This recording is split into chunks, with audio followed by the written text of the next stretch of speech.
You read it? Yep, mid section.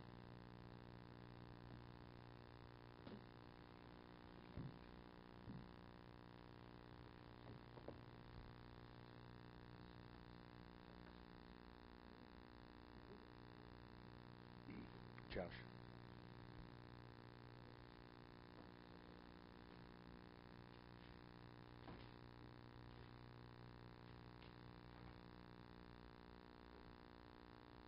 Okay, we left off over here, second paragraph, 202. We're speaking about because man is endowed with intelligence, we're able to appreciate and understand many things about Hashem.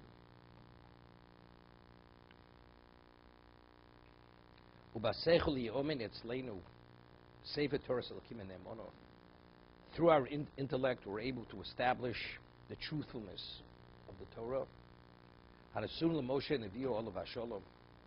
which was given through Moshe, his prophet.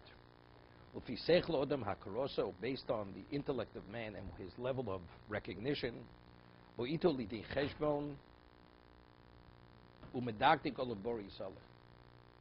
understand? Because man has the ability to understand what's right and what's wrong, therefore there's a reckoning regarding the human being.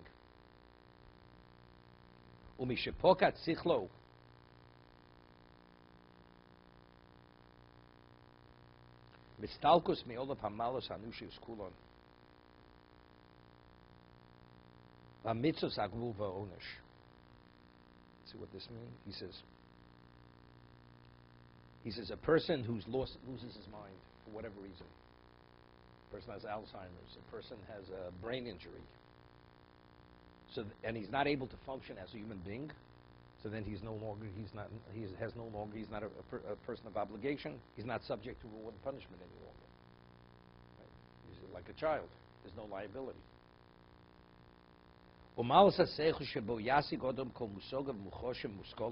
He says through one's intellect, one is able to achieve, come upon, and fathom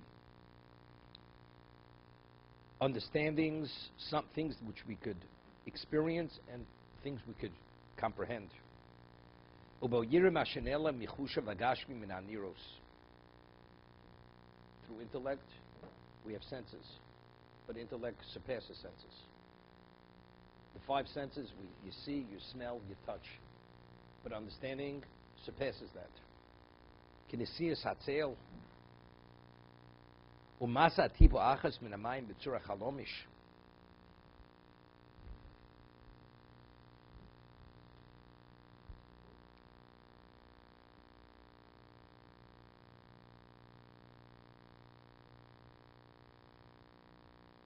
He says the movement of a shadow or the drop of water penetrating a rock. How do you discern between truth and falsehood? That's your intellect. Person presents something. Seems to be what it is, but if you have an understanding, you're able to make an evaluation whether it's truthful or not truthful. Is something complete or something deficient. Hatov hara, something good or bad. Hamshubach v'maguna is something which is quality or something which should be, or something which is detestable, something which is praiseworthy. Bein haroy ve'efshav hanimna, something which is appropriate and possible, and something which is impossible. Uvayavi sharmini chayim betolosov v'anoosov.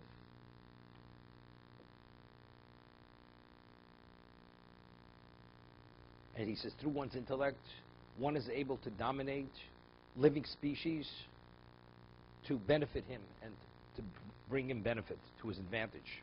Yaakov Mekomas HaKochovim, you're able to understand the celestial beings, the formations of stars. Yamar al-Mechkeim, Utnuas Galgaleim, the distance, their movements. Yovin HaRochim VaKoshos, Shebechochmas Hashir.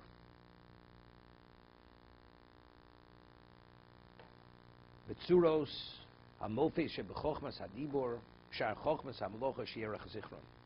Okay? So science is arts. Choshar Kol Midas Odom Kashetibchonein. He says if you evaluate, he says man's other faculties, Timtsen b'tachlis hatakon telis lo. You see their ultimate benefit, kasher zachana baseichel. Meaning man is endowed with whatever he needs to be able to advance in life. We speak the intellect, between the intellect and his physical senses, the combination, the composite, man has everything he needs to develop and advance and succeed and maximize on whatever opportunities are available.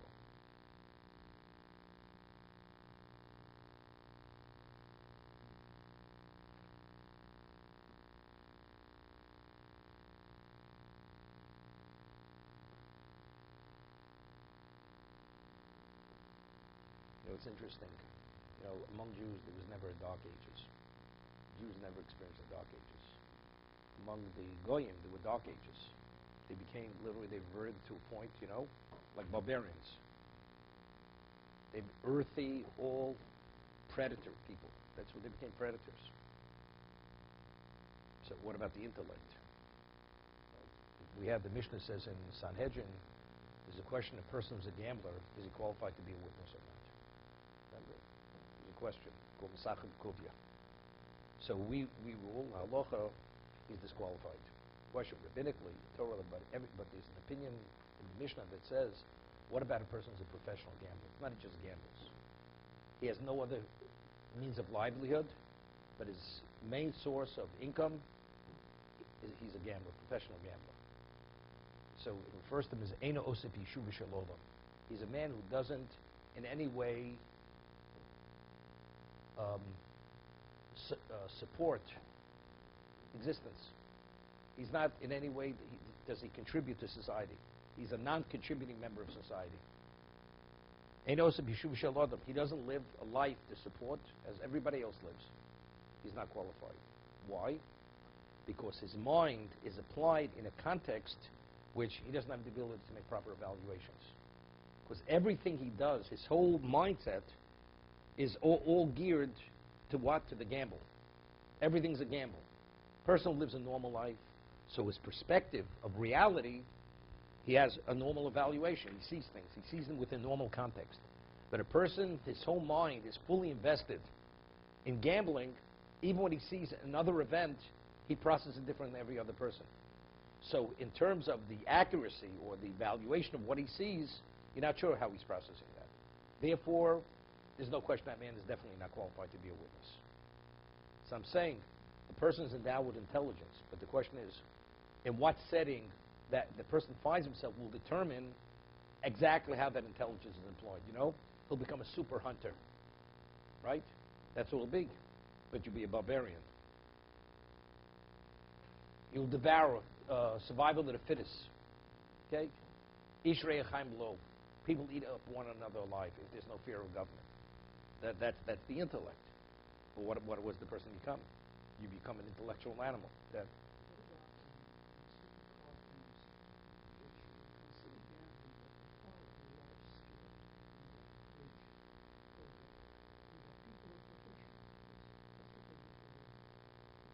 We're talking about they do nothing else. It's not.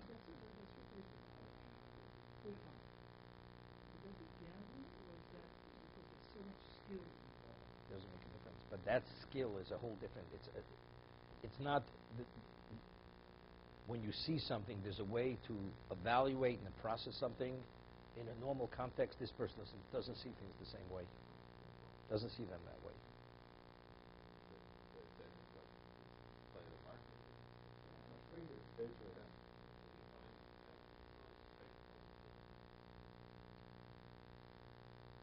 That's true. Good. We go back a couple of paragraphs. Are we talking rationalization modifies all this? I can rationalize anything away? No, this is Howard's commentary. No, I'm asking. We're talking about intellect. God endows you with an intellect to make proper analysis, evaluations, and to maximize on opportunity in life. Right, so That's all he's saying. To recognize truths and to recognize falsehoods. That's, look, everybody has conflicts of interest, Nobody has the ultimate level of objectivity to see things clearly. We're all conflicted. But in a general sense, you have an ability to gauge your life to be able to advance yourself rather than continuously be hurt. That's all he's saying. To be continued.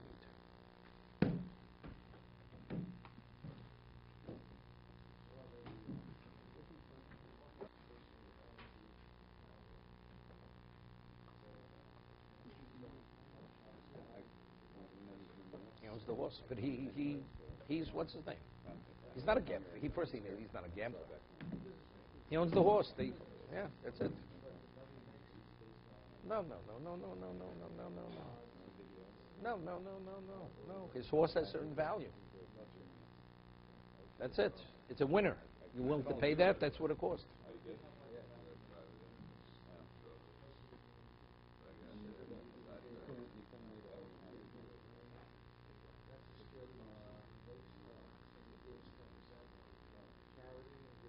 And he does nothing else but that.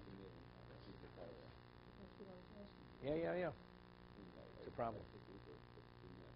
Of course, he sees things different than everybody else sees things. His mind is invested fully in that. So his mind sees things differently. Even when he sees an ordinary event, he's looking at the statistics or his evaluations, different evaluation. You never know what's distracting him from seeing what he's supposed to be seeing.